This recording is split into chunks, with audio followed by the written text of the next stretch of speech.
Welcome to the C&C Connection, an all-in-one podcast that touches upon a variety of topics ranging from sports to TV shows. Here are your hosts, the non-experts on everything, Colin and Corey.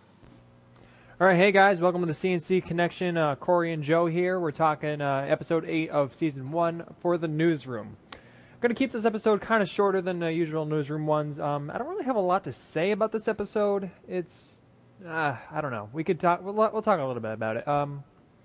What do you think, Joe? Overall, it was okay. I guess the theme was that the cable news channels are becoming more entertainment than news, and just because of last week's episode, yeah, the dialogue's just starting to annoy me now. Yeah, I almost cringe every time now. You know? Yeah, it wasn't as bad as last week, but no. it's just now I'm obsessed on it. You know. Yeah, it's so like apparent that you can't not notice it at points. You know. Yeah, it's just like that rant that Maggie did when they were doing the mock debate. And, yeah.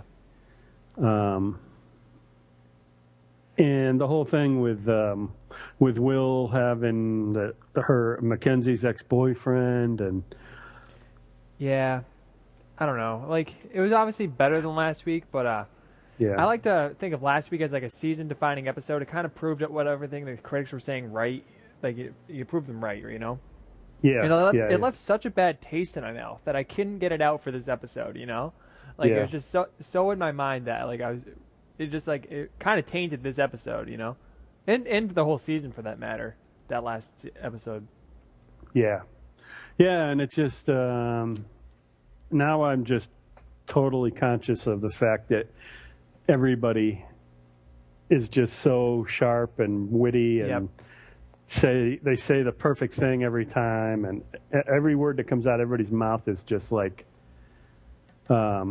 predetermined, you know? Yeah, it's just a little too cute, you know? Yep. And it's funny because we were both like, oh, with the writing, well, it isn't that bad, you know. When we first started, we actually liked it. We said in the first couple of reviews of this podcast. Yeah. And now we're just like we completely turned on that whole notion. It got old pretty quick. Yeah. Yeah. It's a shame too because I think I like the concept and I think the whole show is a good idea, and I like. Jeff Daniels, I think he's doing a good job of it. I think everybody's doing a good job of acting.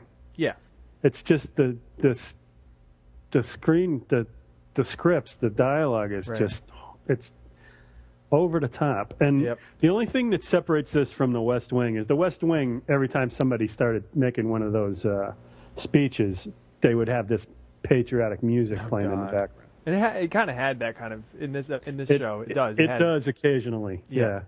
It does occasionally, but it did it last week. I know that when they was telling it to the pilots, I think. Oh yeah, but I don't know. Like, it just kind of like this episode just seemed kind of out there too, with the whole like espionage thing going on. Like this guy comes forward, is like, you know, I mean, it all makes sense, obviously, but it seems like I thought the show was supposed to be about the news and stuff, and like it just seems like they're kind of getting off kilter. I mean, it's interesting, but I don't know. It just seems out of place, you know? Especially the way the first, 7 episodes were set up. Yeah, and there seems to be... it's like they didn't have a big story for this week, so they just did a bunch of the small ones, like Anthony Weiner, Casey Anthony. Yep. And they used that as a way to hit us over the head with the fact that it's all becoming entertainment instead of news. Right. And we were way off, by the way, last week. I think last week we were talking about when the Casey Anthony trial was, and we were like, oh, I think it was last winter or something. I guess it was last May. Probably was. We were way off. But just pointing out. It seems like it was a long time ago. Yeah. Oh well.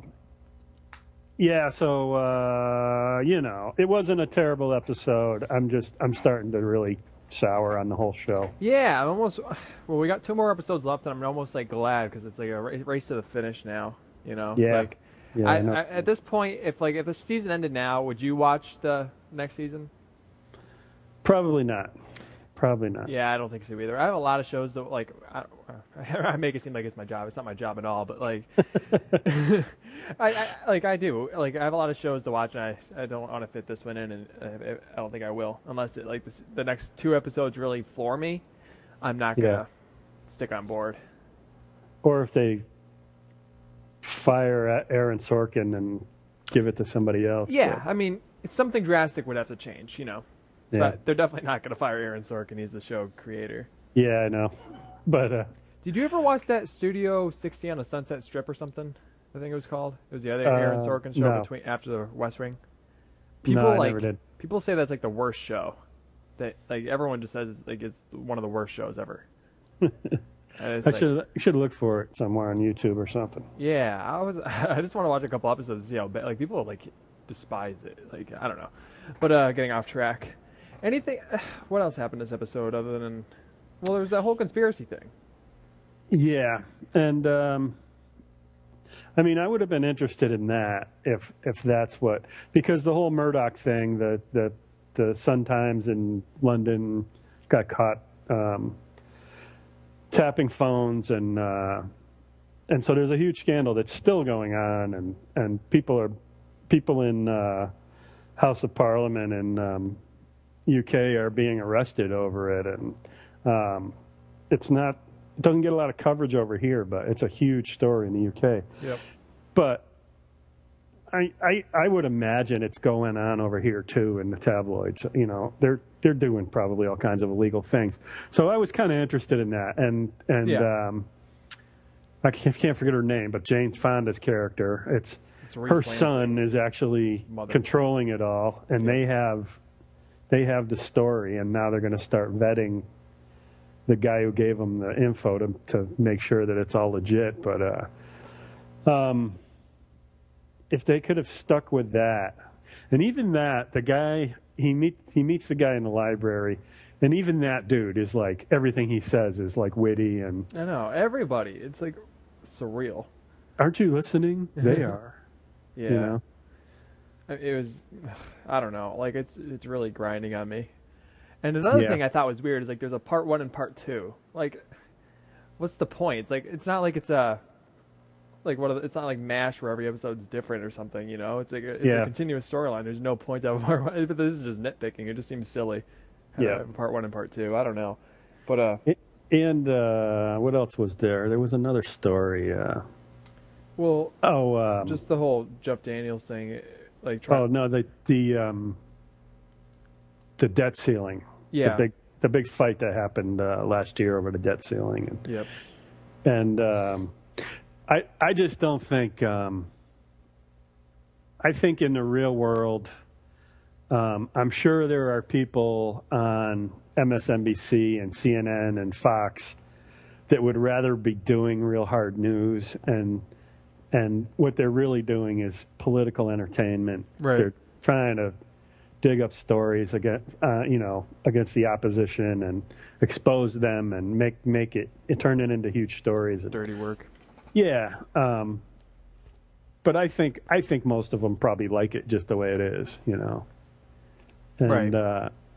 I'm sure there are a handful of people who wish who pine for the days of when, journalists were journalists and all that, but they make this seem like they're torturing these guys. We have to cover Casey Anthony and it's horrible, But that was a news story, and it was a news story, but there's I like what Mackenzie was saying. Like, can we do it in a way that's like not like ridiculous? Right. I don't know. I thought that would be okay, but right. But I don't think there are that many, like, even producers that are that righteous, No, definitely not. I think a lot of them are happy to do whatever is going to get them ratings. Yeah. I mean, it's sad, but at the same time, it's a fact of life now. Yeah. And I just thought they made that whole thing a little more melodramatic than it really is. But yeah. I mean, it also seemed like 15 minutes. That seems like a long time to focus on one story. I don't even. Do they ever? I've never I don't really watch the news that often, but I've never seen a 15-minute news story. No. Especially about Casey Anthony. How much could you talk about? But I don't know. seemed a little out there.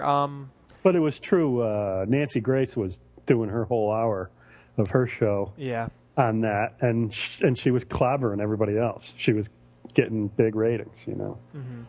So it's a sad fact of life, but it's a fact, Yep. Yeah, so anything else that you can really think about with this episode?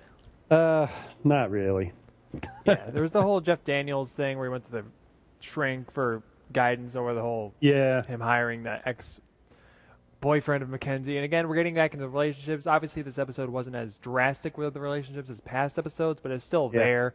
It's like, I don't know. This one, it's definitely better than the Jim Maggie one, though. He's still torturing her over that whole thing, and it's always like, what really bugs me is it's always like the last thing somebody says has to be just totally witty and everything. Like somebody, like the shrink will say, you're hurting her, and he goes, oh yeah, I know.